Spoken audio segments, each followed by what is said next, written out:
Sa mga bagong henerasyon ngayon na nagta-tiles, may mga bago na makabagong tools na talaga sila nagamit. Kagaya ng multi-angle roller, encounter guards. Talaga nag-update sila ng mga makabagong tools para naman talaga mabilis yung mga ganitong corner ba na pag-cut.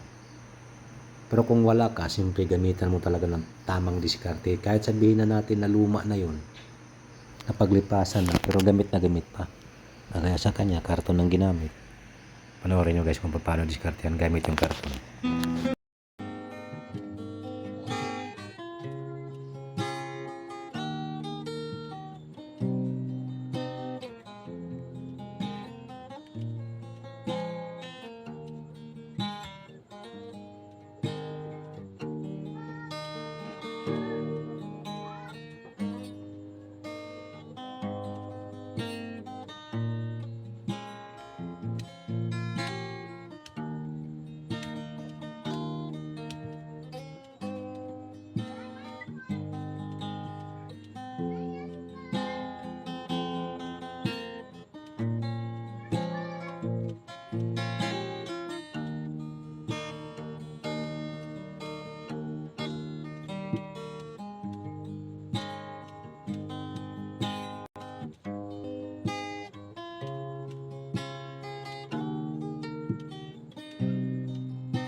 Marami talagang gumagamit pa ng ganitong technique.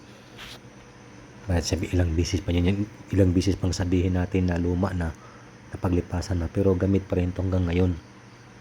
Kaya masasabi natin talaga na the best talaga din gumamit ng paraan na ito. Karton lang, di ba? Okay kayo. Swak na swak yan, no? Bawat sulok niya, no? Fix na fix. Ganun lang. Yan ang tinatawag na diskarte talaga.